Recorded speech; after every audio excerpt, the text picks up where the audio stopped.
Ante este tribunal por el juicio de desafuero en mi contra.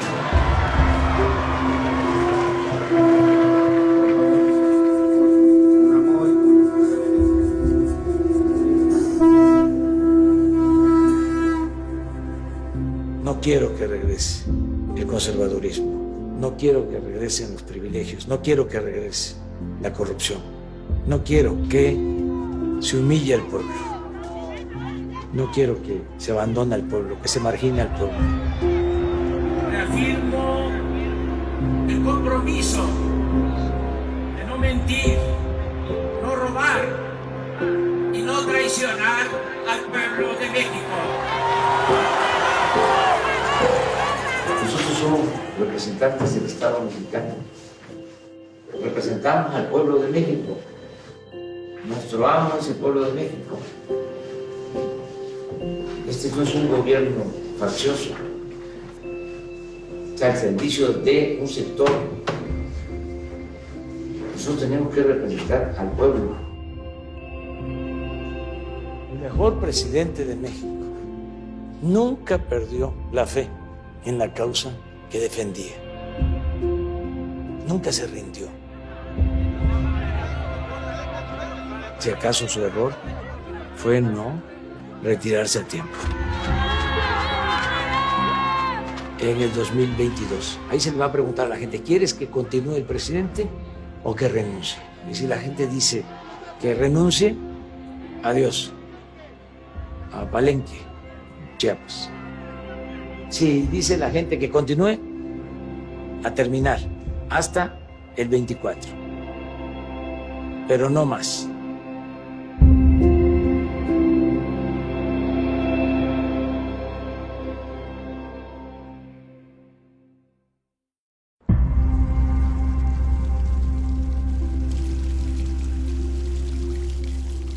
No pudo Santana con Ayutla. Ahí fue donde Juan Álvarez lanza el plan de Ayutla, que te comentaba, también fue apoyado por Ignacio Comonfort. Y Juan Álvarez expresa en ese entonces, cuando le toca ya enfrentar a Santana, tiene una frase, dice, esta ancheta, es como una tela. Esta ancheta es muy angosta, no hay ni para dónde hacerse. O sea, es el tiempo de la acción. Y ya convoca al pueblo a luchar para derrocar a Santana. Y lo logran. Es cuando ya se va Santana y comienza el movimiento de reforma. Pero es muy buena la frase. Esta ancheta es muy angosta, no hay ni para dónde hacerse. En esas andan los conservadores de hoy. Están diciendo ya no se puede con López Obrador. Pues sí, a lo mejor es muy angosta la ancheta en el otro sentido, ¿no?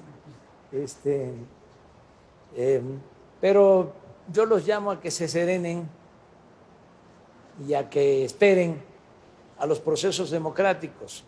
Hoy día conocer un documento que me hicieron llegar que habla de un plan para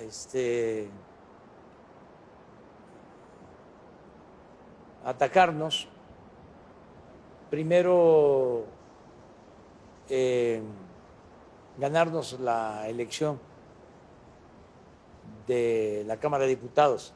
Eso les importa mucho, porque quieren modificar las leyes que se han aprobado en este tiempo. Imagínate que el PAN votó en contra de que se entregaran las pensiones a los adultos mayores. Votaron en la Cámara de Diputados en contra de que se entregaran pensiones a niñas, a niños con discapacidad. Votaron en contra de que se otorgaran becas a estudiantes de familias pobres. Votaron en contra de que se garantizara el derecho a la salud al pueblo, atención médica, medicamentos gratuitos.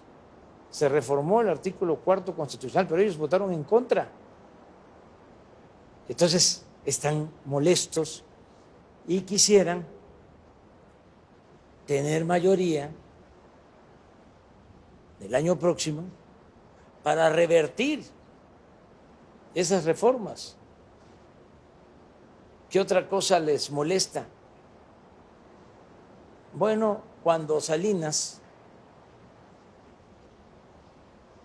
se modificó el Código Penal para que la corrupción no se considerara, no se tipificara como delito grave. Increíble.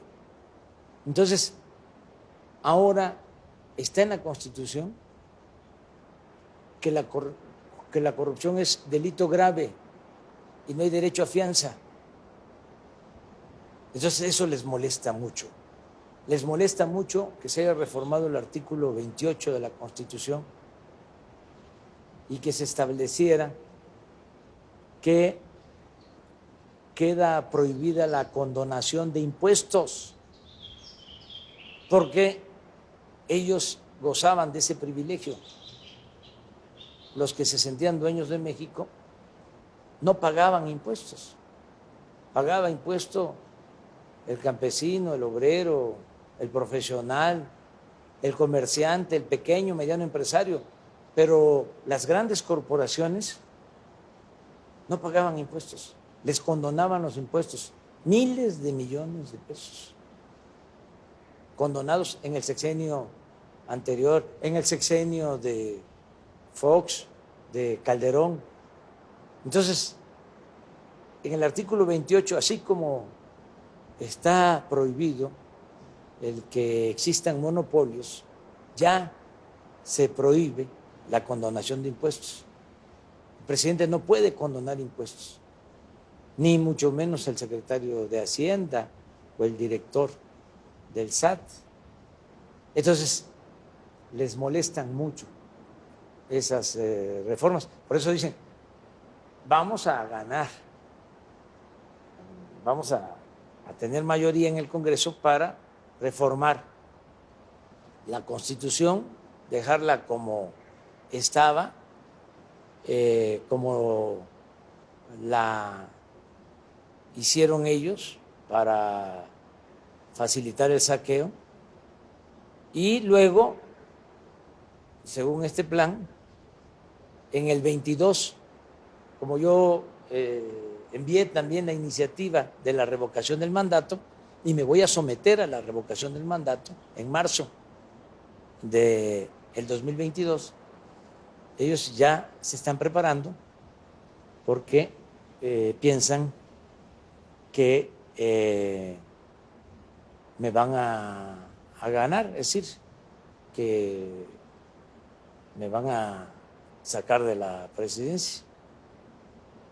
Eso está por verse, porque yo estoy convencido de que la gente está apoyando el cambio, que ya no quiere la gente regresar al oprobio, que ya no quiere la gente regresar al régimen de corrupción, de injusticias, de privilegios. Pero el conservadurismo está aglutinándose, están convenciendo a empresarios, tienen desde luego intelectuales orgánicos, periodistas, medios de comunicación, mucho dinero, pero ya son otras cosas, ya cambió la realidad, ya es otra la mentalidad del pueblo, y cuando cambia la mentalidad del pueblo cambia todo. Y vamos ahora a la casa donde vivió y murió el presidente Juárez.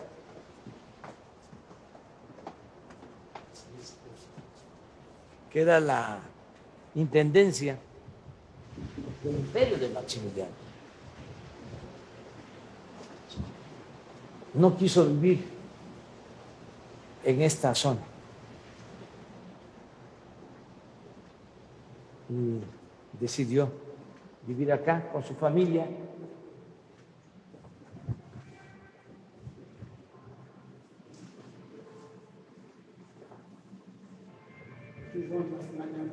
Sí, este es el salón de tesorería. Tesorería de la Federación. Este es porfirista. Es un bello salón.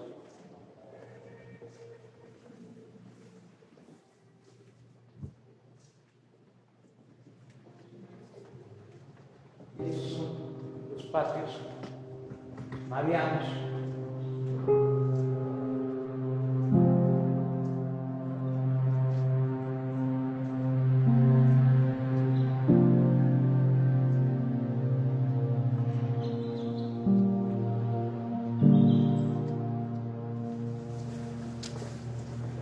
Para el presidente López Obrador, esta es la referencia más cercana, Juárez. Sí, sí.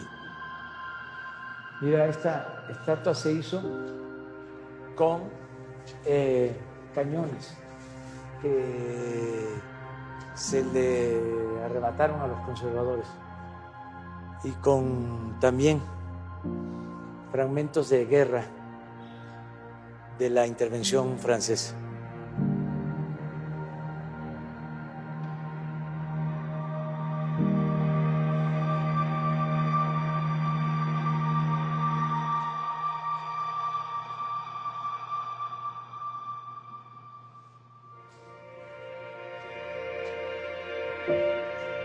El mejor presidente de México y lleno de virtudes y algo excepcional, único, su perseverancia. Nunca perdió la fe en la causa que defendía. Nunca se rindió. Maximiliano, cuando venía hacia México, le empezó a escribir y le ofrecía acuerdos. Y muchos de los que rodeaban a Juárez, hombres íntegros, se cansaron y flaquearon y lo convocaban a que se negociara porque se pensaba que la causa estaba perdida y él prefirió irse al norte. Allá estuvo en Chihuahua 2 años, en lo que ahora es Ciudad Juárez, que antes se llamaba Paso del Norte. Estuvo 1 año allá en la frontera con Estados Unidos, hasta que las cosas cambiaron, soplaron nuevos vientos y se expulsó a los extranjeros y se recuperó la República por Juárez. Un terco. Sí, perseverante, como se dice ahora.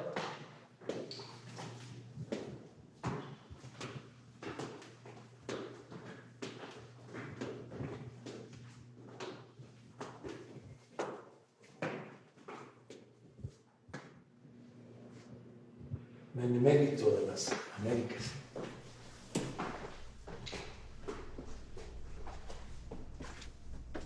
Es un salón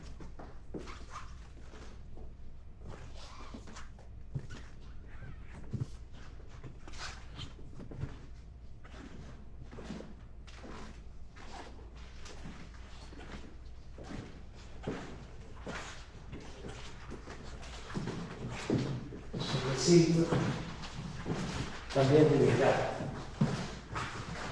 presidente.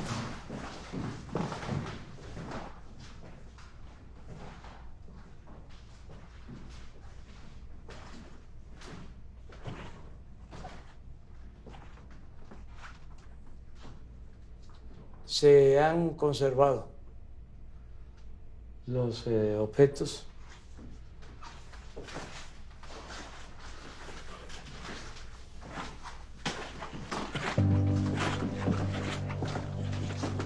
de la reclama. Aquí es donde fallece. 1872. Julio de 1872. ¿Qué significa para estar aquí? Pues mucha emoción.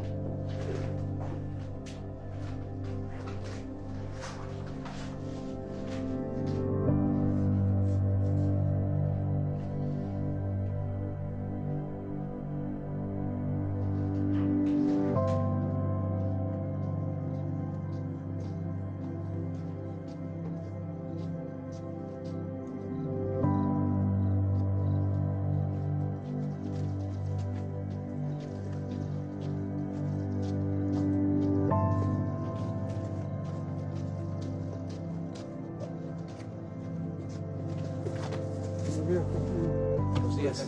¿Cómo está? Pimenio, buenos días.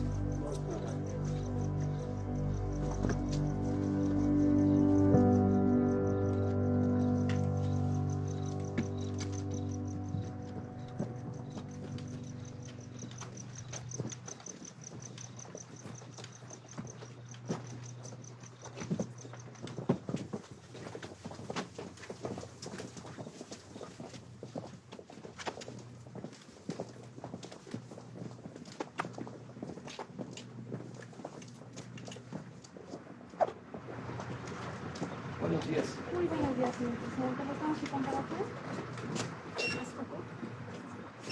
Está usted muy bien.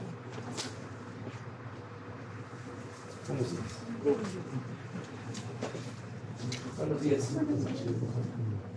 Buenos días.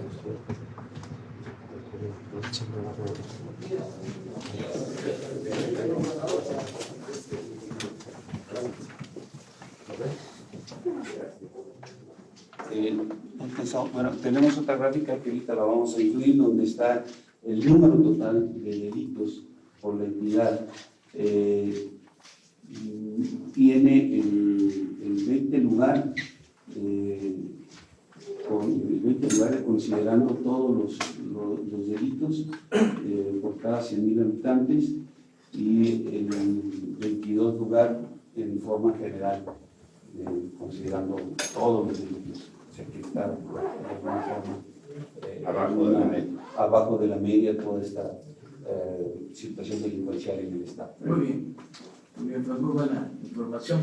Y felicidades por la participación coordinada, lo de las mesas, es importantísimo. Ayer hablábamos de eso, en Tlaxcala, de cómo lo que hacemos a nivel nacional se replica en los estados, cómo los gobernadores encabezan las reuniones estatales y cómo ya se están llevando a cabo también las reuniones regionales.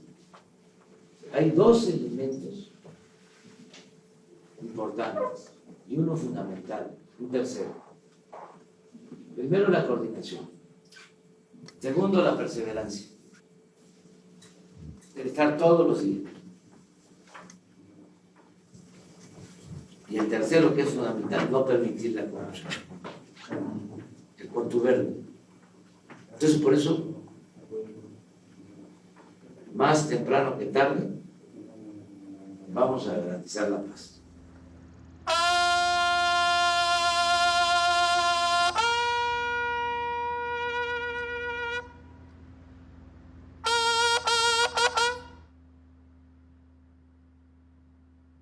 Y como reconocimiento al empeño demostrado por todo el personal del sector salud y particularmente por los integrantes de esta institución armada, nuestro comandante supremo dispuso que con base en la Ley de Ascensos y Recompensas del Ejército y Fuerza Aérea se otorguen ascensos y condecoraciones a quienes en la atención de la emergencia sanitaria han cumplido hasta esta fecha con esmero las funciones asignadas en los diferentes mandos territoriales, como sigue. A 12 funcionarios de esta Secretaría de Estado y a los 12 comandantes de región militar responsables del planeo, dirección y ejecución de la aplicación del plan DN3E, quienes reciben reconocimiento por escrito firmados por el señor Presidente de la República. A 9 compañeros de armas que perdieron la vida en el cumplimiento de su deber, brindando asistencia médica en las instalaciones de salud, a quienes el propio señor Presidente les confiere el ascenso post-mortem que reciben sus familiares. El ascenso al grado inmediato superior a 27 mujeres y hombres militares profesionales de la salud y servicios de apoyo que con riesgo de su vida han realizado actos excepcionalmente meritorios en esta pandemia. Condecoraciones al mérito militar a 234 elementos del Ejército y Fuerza Aérea, así como a 70 civiles contratados que han realizado actos de relevancia excepcional y día a día han sido testigos de este desgastante episodio en la vida nacional. Reconocemos que su gobierno ha tomado decisiones responsables y acertadas, siempre con el respaldo de análisis, criterios y proyecciones médicas y científicas realizados por expertos que dan seguimiento puntual al comportamiento de la pandemia. Decisiones que se han convertido en acciones concretas para atenuar los efectos de este nuevo virus, lo cual, aunado al trabajo coordinado entre la Federación, Estados, municipios y todas las dependencias involucradas, ha permitido enfrentar la contingencia. Por ello, cada vez que un mexicano esté en peligro, cada vez que exista una emergencia nacional y cada vez que la patria lo requiera, siempre habrá un soldado de tierra y aire en todo tiempo y en todo lugar, presto a tender la mano a todo mexicano, porque el pueblo es nuestro origen, su bienestar, nuestra misión y su esencia, nuestra identidad como soldados. Muchas gracias.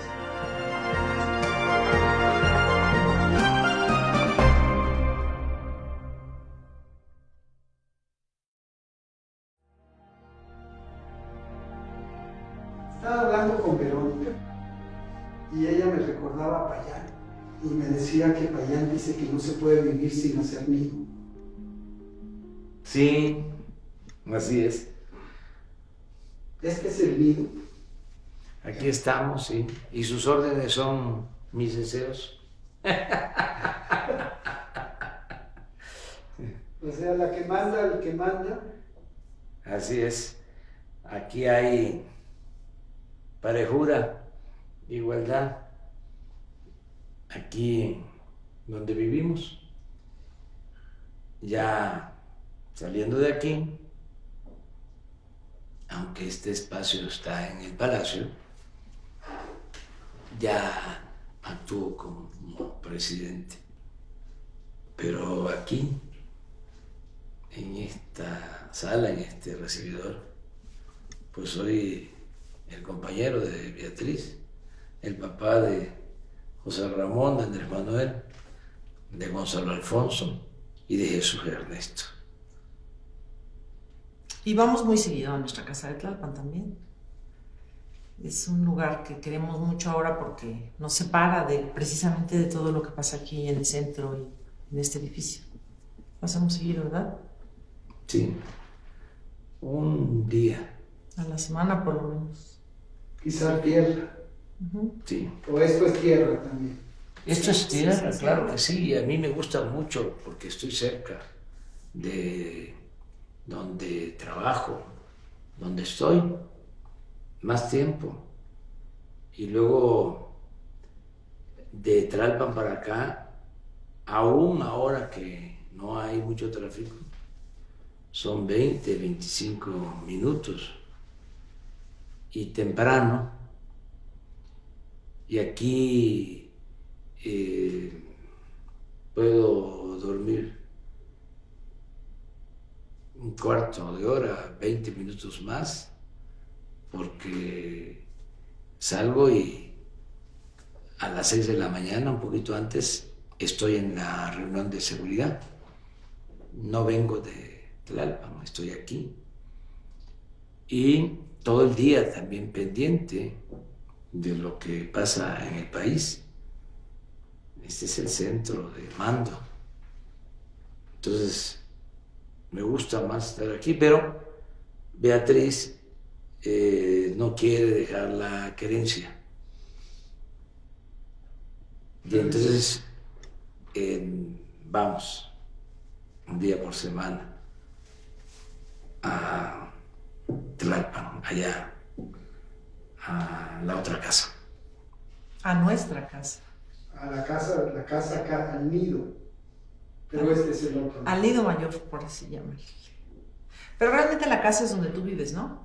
Donde tú haces tu familia y esa chica grande está aquí o está allá, es donde tú estás con tu familia y tus seres queridos. Y eso es lo importante, que decidimos acompañarlo a vivir aquí porque queremos continuar juntos, apoyándolo y conviviendo y facilitándole a él su trabajo y su vida cotidiana como presidente. Te cuento así rápido la historia, ¿no? Del por qué vivimos aquí. Yo lo propuse desde la primera campaña, desde el 2006. Dije que si ganaba, iba yo a vivir en Palacio. ¿Cómo vivió y murió el presidente Juárez? Lo considero un acto simbólico, histórico, un homenaje al político que más admiro. Entonces, hubo muchas críticas en ese entonces, que cuando nos hicieron el fraude, lo que pasa es que yo estaba empeñado, obcecado con poner mis prendas íntimas, colgarlas aquí en Palacio Nacional, dijo un periodista. Ay. Y que por eso no aceptaba yo, ¿no?, el resultado. Luego, pues, en la campaña del 12 lo mismo, repetí que iba yo a vivir aquí. Y me llevó todo este tiempo, que no fue poco, convencer a Beatriz. Pero cuando ya triunfamos, cuando la gente decide que yo gobierne en el 18, en la primera entrevista que tengo con el presidente Peña, siendo yo presidente electo, vengo aquí a Palacio porque él, entendiendo mi forma de pensar y actuando con mucho respeto, cosa que le agradezco, no me invita a encontrarnos en Los Pinos, sino en Palacio. Y acepto platicar con él en Palacio. Y en esa ocasión, terminando de conversar, terminando la entrevista, me dice: mire, le quiero mostrar algo. Y entonces, venga. Y ya caminamos del despacho presidencial para acá. Todo esto lo tenía el Estado Mayor Presidencial, toda esta ala del Palacio. Dice: venga, le quiero mostrar. Y me muestra este departamento que existía, yo no sabía, y creo que la mayoría de los mexicanos tampoco, que este departamento lo había arreglado, lo había construido, instalado, equipado Felipe Calderón desde que llegó, y lo mantuvo el presidente Peña. Entonces me dio gusto porque dije, bueno, ya tenemos dónde vamos a vivir. Con todo respeto también digo que como la silla presidencial antes de ser ocupada, pues se limpió con albahaca y con incienso. ¿Cómo se llama lo que Mirra, todo, incienso. pones tú en las mañanas? Sí. Por Pues todas partes. copal también. Sí. Abrir ventanas, ¿no? Todo el tiempo, para que se vaya, Que todo se lo que se saliera. tenga que ir, pasado, presente y futuro. Pues esta es nuestra casa, primero, y estamos contentos de estar aquí. Beatriz, la vida de la no primera dama. ¿Qué quieres que te platique? Cuéntame. ¿Cómo es? Porque aquí levantarse a las 6 de la mañana. Sí, no, a las 5, ¿eh? A las 5. Pues es muy difícil porque hay muchas responsabilidades que se tienen que cumplir, no son necesariamente públicas, pero hay que conducirse con muchísimo respeto, cuidado, atención, precaución, generosidad y demás. Y es un trabajo muy difícil porque no es nada más ser la esposa de un esposo, es ser la esposa de un mandatario. Entonces hay que tener muchísima conciencia de cada acto, mucha responsabilidad, buen juicio, y eso implica también un desgaste a veces emocional, a veces intelectual. Pero bueno, hay que estar todos los días tratando de hacerlo bien y de, creo, un principio fundamental, no ser el motivo de ningún problema para el presidente. Eso creo que es un principio fundamental.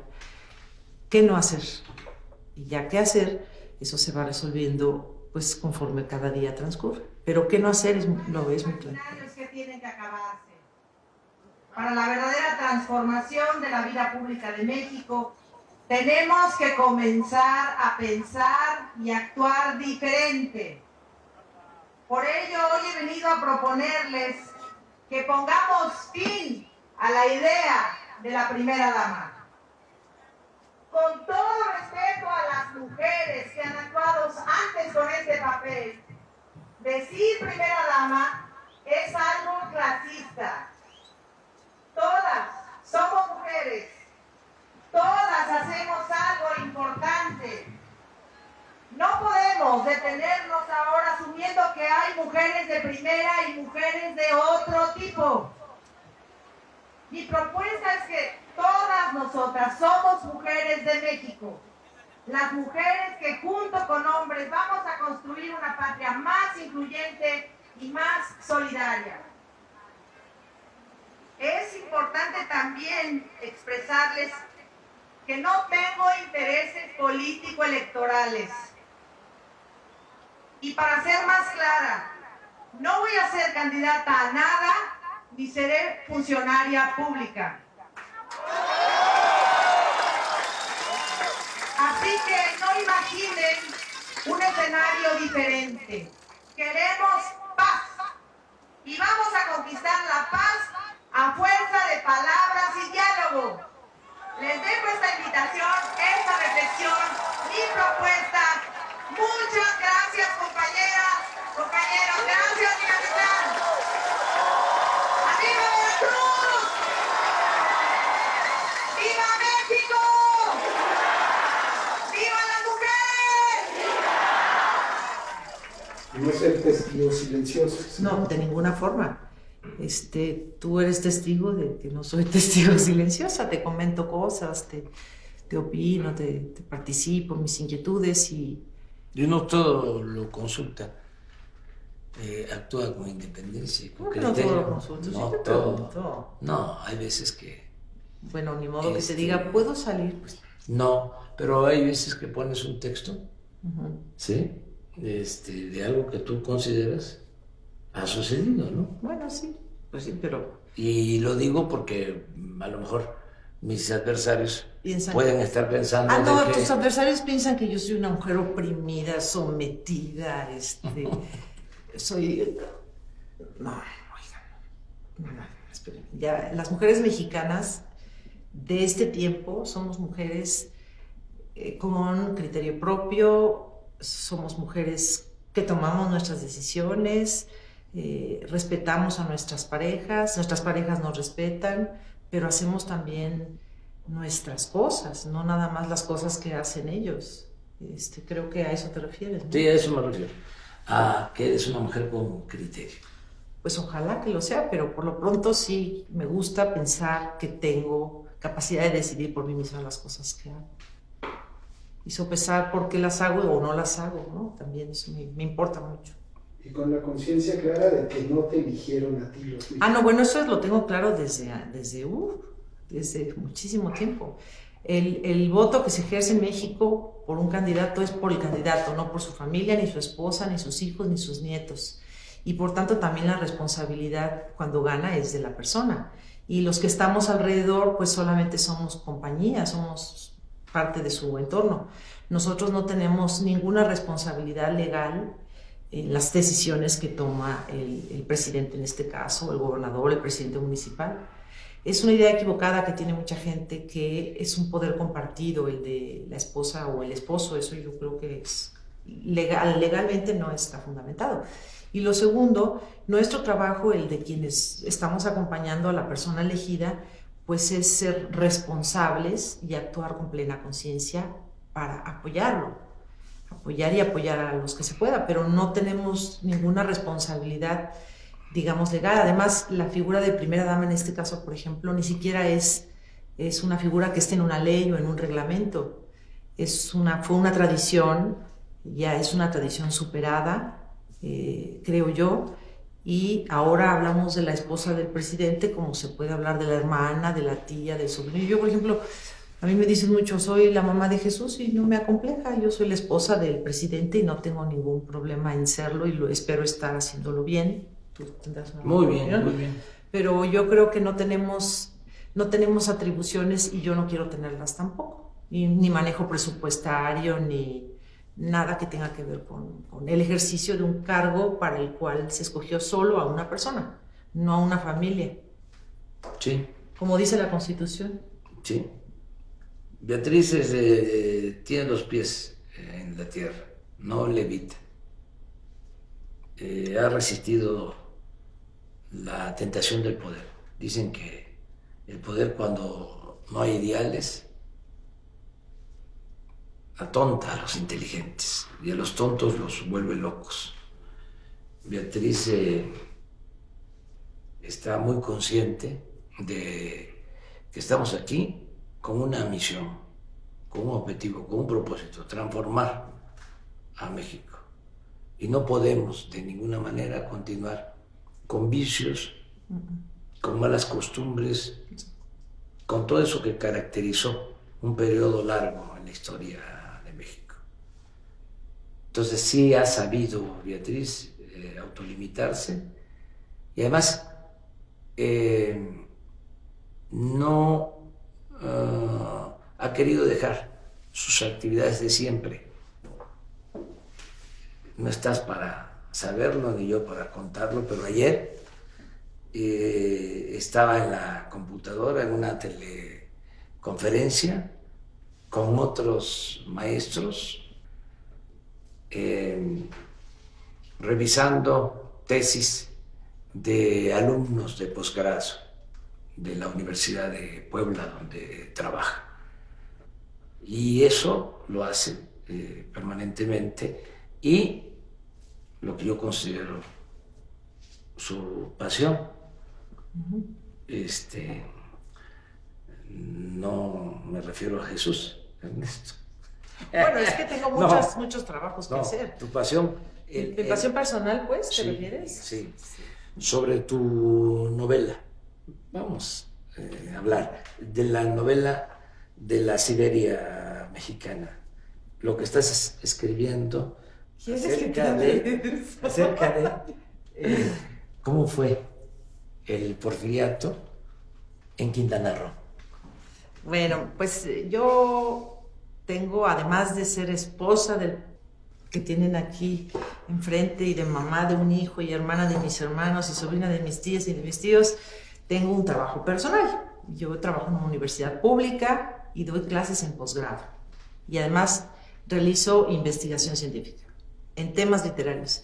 Pero tengo otra pista puesta en la literatura como artista, como creadora. Y he escrito ya algunos cuentos, poesía, varios géneros, y recientemente publiqué más poesía.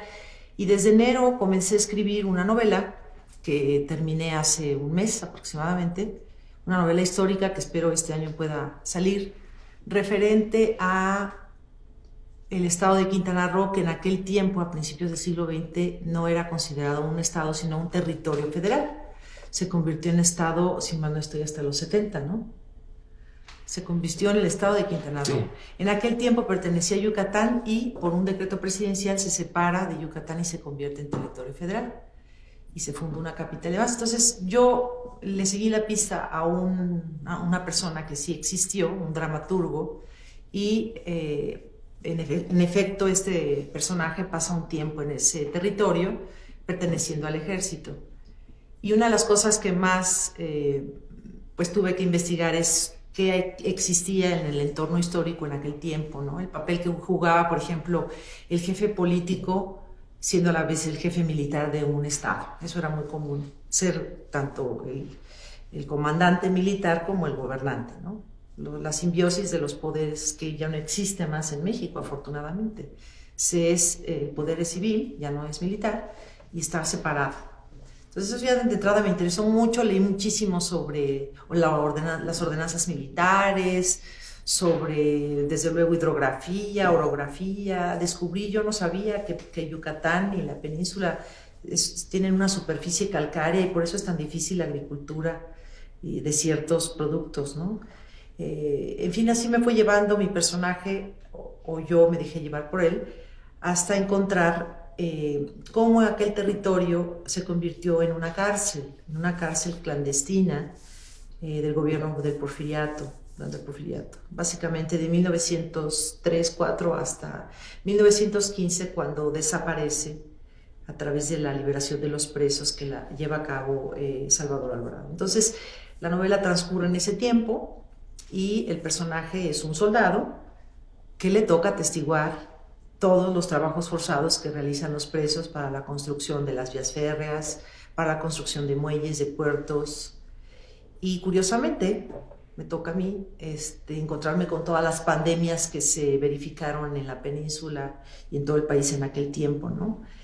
Pandemias que existen aún y que son muy graves y de alta mortandad, como la malaria, el tifo, los vómitos. Había muchos vómitos que no sé cómo se llaman científicamente, pero se le conocía como vómito negro, vómito azul, y que tenían un altísimo índice de mortandad. Y eso a mí me pasa escribirlo antes de que empiece aquí la pandemia en México, ¿no? Entonces fue muy interesante para mí descubrir que las mismas formas antiguas para combatir una epidemia son las que se emplean actualmente, como el distanciamiento social, el aislamiento, el confinamiento, en fin, ha sido muy interesante. Y la novela histórica, pues no les voy a contar cómo termina, pero es un poco obvio que se entiende que vendrá la Revolución Mexicana, que comienza en el 10, y los que pertenecen a esa administración militar política deben de tomar una decisión sobre la revolución que viene. Sí, y allá estuvieron los presos. Ahí estuvieron todos los huelguistas de Río Blanco, los líderes principales, y eso se cuenta ahí. Como llegaron en un vapor, los trasladaron en tren militar a la capital de Quintana Roo y los incorporan al ejército con otros nombres para hacer trabajo forzado. Esa es la razón por la cual Quintana Roo se conoció como la Siberia de México, y es uno de las grandes vergüenzas que existen en la historia nacional, de territorios donde la esclavitud era descarada, habiendo sido abolida desde la primera Constitución mexicana, y en la práctica pues no había tal posibilidad. Eran esclavos todos, tanto el soldado como el reo civil que llevaban allí para una condena, ¿no? Decían los de San Juan de Ulúa que llegaban, no, regrésenme a San Juan de Ulúa porque aquí se mueren más pronto. Eso hicieron mucho, también llevarse a presos de San Juan de Ulúa, y moría. Había muchísima mortandad ahí, 100% de mortandad. Si no era por las epidemias, era por los trabajos forzados. Fíjese, la paradoja, ¿no? Ahora es la zona turística más importante de México y además con unas bellezas naturales, el mar del Caribe, todo lo que es Cozumel. Sí, pues todo. Un paraíso, ¿no? Tulum. Un paraíso que en ese Cancún. tiempo era una cárcel. Sí. Un paraíso convertido en cárcel. Nos une a los dos una pasión, la historia de México. Varias pasiones. Muchas pasiones, pero ¿qué pasiones? Esa, por ejemplo, ¿verdad? Esa, por Me ejemplo, gusta mucho. imagínate que me platica Beatriz, que está trabajando esa novela, que la isla de Cozumel, toda la isla, se le entregó Porfirio Díaz al hermano de Justo Sierra para la explotación de madera. Entonces, aprendo de ella, yo también Me aporta mucho él. le aporto cosas y nos identificamos en eso y en otras cuestiones. Somos compañeros. Somos compañeros. Hasta el final hay que aguantar. Hay que aguantar. Tiene lo duro y lo tupido. No, ya todos los días aquí es duro y tupido, y si no, duro o tupido. Así es. Pero pues hay que seguir, hay que continuar a hacer lo que corresponde, con responsabilidad, con seriedad, con alegría también, y cumplir. Con Yo calma. quiero ayudarlo a que él Con sea un calma. buen presidente de México. Eso quiero. Me gustaría muchísimo que al final, cuando él termine, yo pueda decir, lo logré. Apoyé y ayudé a que fuera un buen presidente. Eso quiero.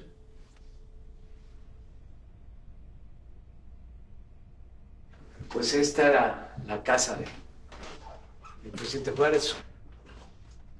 Aquí vivía con su familia en Palacio Nacional.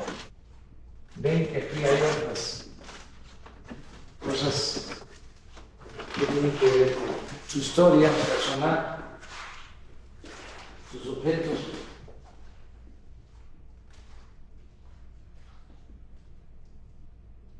Era un patriota, como te decía, un hombre perseverante y también un gran estratega político. Imaginemos lo que significó llevar a cabo la reforma. Enfrentar el poder del clero, que era dueño no solo de las tierras, de los bienes materiales, sino también de la conciencia de muchos, de la mayoría de los mexicanos. ¿Cómo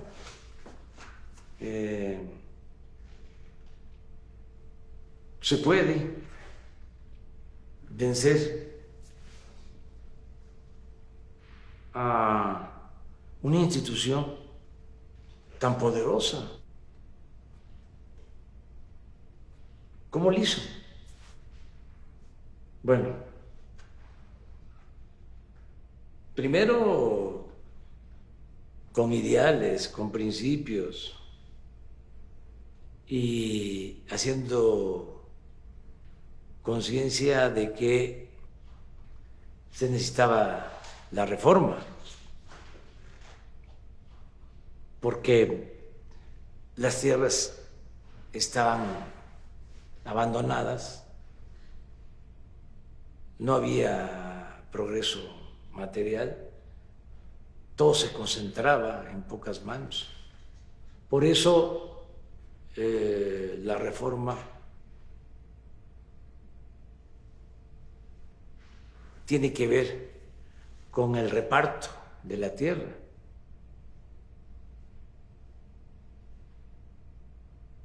La distribución de la tierra que estaba en lo que se llamaba manos muertas. Y con eso se gana el respaldo de los propietarios de las tierras, o que le rentaban las tierras a la iglesia, al clero, o que ya eran hacendados y que al momento de que se ponen las tierras de la iglesia, del clero, en el mercado, se despiertan las ambiciones y esos propietarios particulares, hacendados, se vuelven liberales. Esa base de sustentación que tenía el conservadurismo, a partir de la reforma agraria,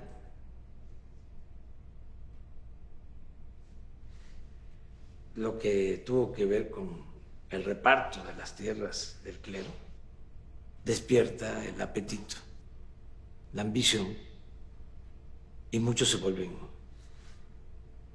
liberales. ¿Quién protege a Juárez en Chihuahua? Terrazas, entre otros. Fue juarista.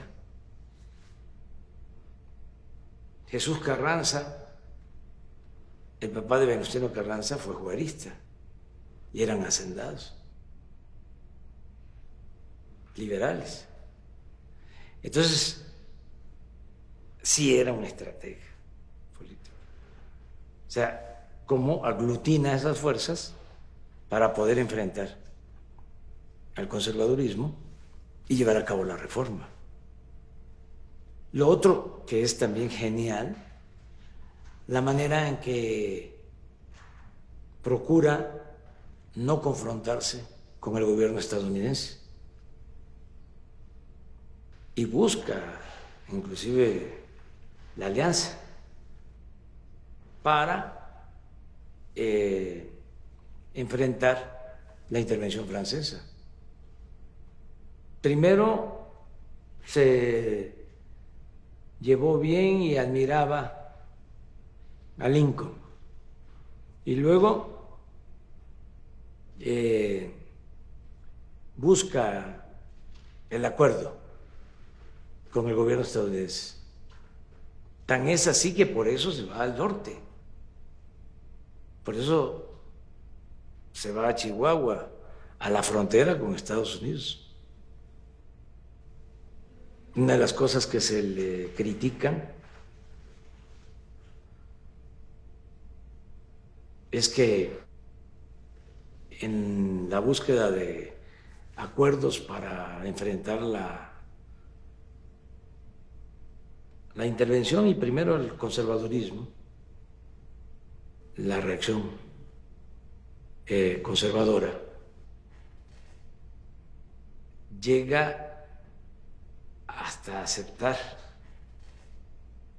comprometer el istmo de Tehuantepec, dejarlo como un territorio libre. Se firmó incluso un acuerdo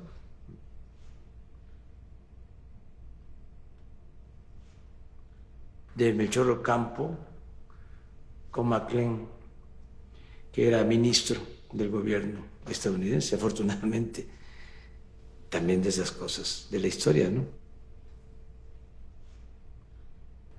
También de la suerte que cuenta todo esto. El Senado estadounidense rechazó el tratado y eso nos salvó.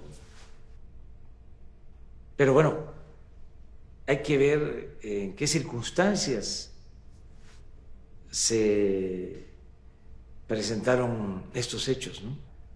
Cuando había que triunfar y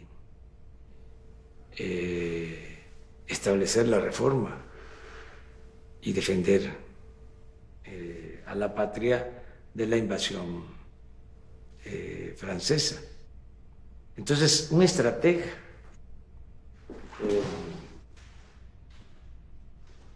Ni modo de no pensar en el momento actual, en toda esa destrucción. ¿Cómo no pensar en eso? Hay algo que yo tengo muy en cuenta. Quizá, fíjate, su error, como todo ser humano, y aclaro, es el patricio. Como Juárez no hay dos. Fue tan importante Juárez que el papá de Mussolini le puso Benito a Mussolini por Juárez. Grande, grande, grande, grande. El mejor presidente de México. Si acaso, un cuestionamiento también acotado, entendiendo las circunstancias, es que tenía demasiado apego al poder. Y eso no es bueno.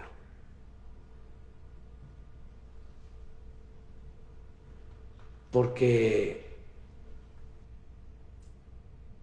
no hay que sentirse insustituible. Fíjate, guardadas todas las proporciones. El mejor presidente de la República, de una república latinoamericana en los últimos años, en los últimos tiempos, sin duda, Evo Morales. Esto no es un asunto ideológico, esto es un juicio práctico. Es cosa de ver lo que hizo. El crecimiento económico de Bolivia, la forma como sacó al pueblo de la pobreza, millones de indígenas que mejoraron, hizo valer la independencia, hizo valer la dignidad de su pueblo, pero lo mismo, ¿no? Si acaso su error fue no retirarse a tiempo. Son enseñanzas.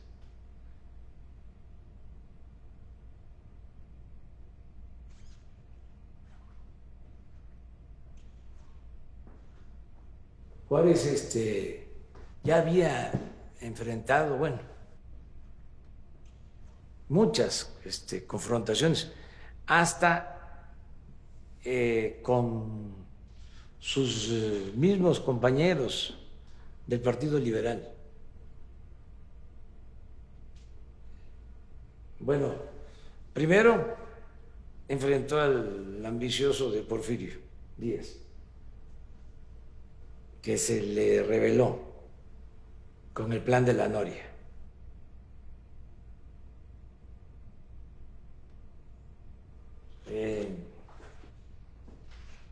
Y enfrentó también a José María Iglesias, y enfrentó también a Sebastián Lerdo de Tejada, sus grandes compañeros, cuando estuvieron juntos allá en el Paso del Norte, los tres,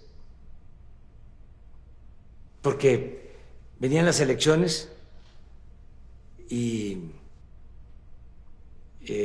participaba Porfirio, y participaba Juárez, y participaba Lerdo.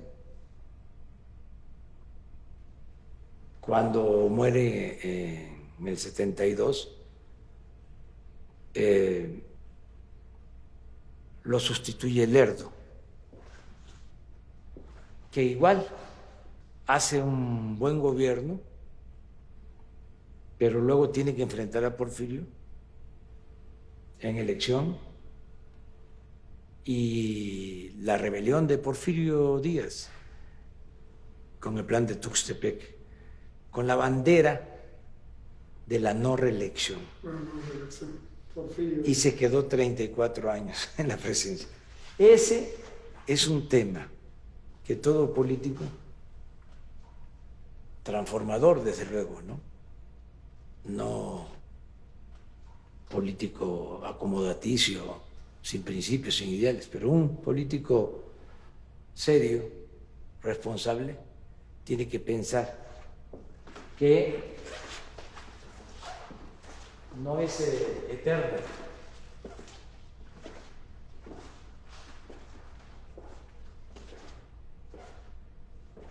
Por más que las ambiciones de transformación sean históricas. Porque se piensa en eso, en que no va a haber quien conduzca el movimiento y que van a haber retrocesos, y entonces se cae en el llamado necesariato, en sentirnos insustituibles.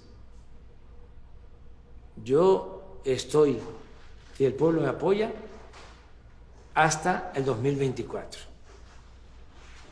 Y digo si el pueblo me apoya porque viene, como ya hablamos, la revocación del mandato en el 2022. Ahí se le va a preguntar a la gente, ¿quieres que continúe el presidente o que renuncie? Y si la gente dice que renuncie,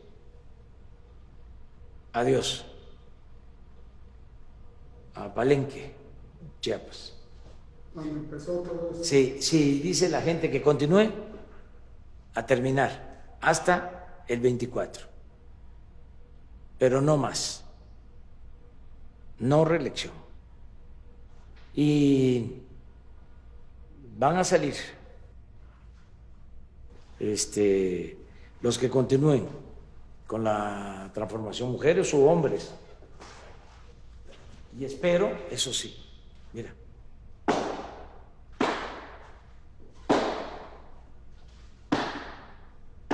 toco madera, no quiero que regrese el conservadurismo, no quiero que regresen los privilegios, no quiero que regrese la corrupción, no quiero que se humille al pueblo, no quiero que se abandone al pueblo, que se margine al pueblo, que no sea el pueblo de México el protagonista principal de la historia.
Esta es mi casa, aquí nací, en Tepetitán, Macuspana, Tabasco.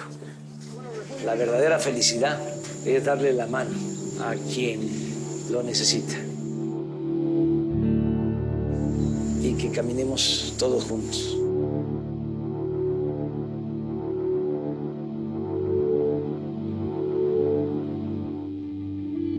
A Palacio o a Palenque, Chiapas.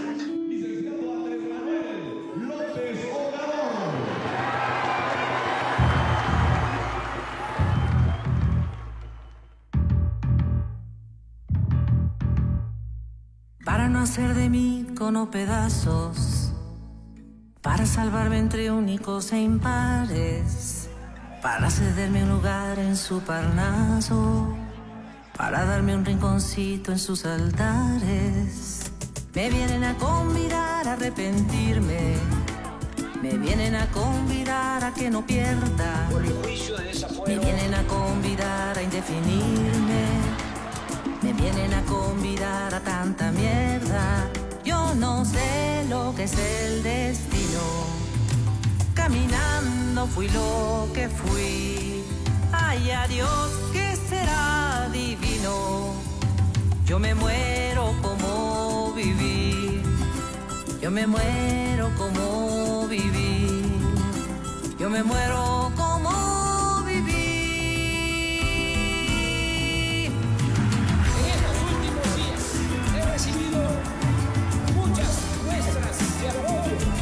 de solidaridad de ustedes.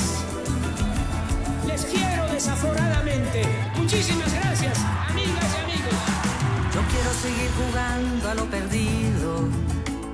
Yo quiero ser a la zurda más que diestro. Yo quiero hacer un congreso del unido. Yo quiero rezar a fondo un hijo nuestro. Dirán que pasó de moda la locura.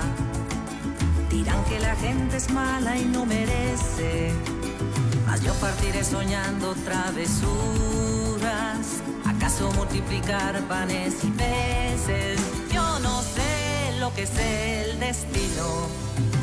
Caminando fui lo que fui. Ay, adiós, que será divino. Yo me muero como viví. Yo me muero como viví. Yo me muero como viví. Yo me muero como viví. En las circunstancias actuales, lo más importante es luchar por la transformación del país. Dicen que me arrastrarán por sobre rocas cuando la revolución se venga abajo, que machacarán mis manos y mi boca, que me arrancarán los ojos y el badajo. ¿Será que la necedad parió conmigo? La necedad de lo que hoy resulta necio, la necedad de asumir al enemigo, la necedad de vivir sin tener precio. Yo no sé lo que es el destino. Caminando fui lo que fui. Ay, adiós, que será divino. Yo me muero como viví. Yo me muero como viví. Yo me muero como viví.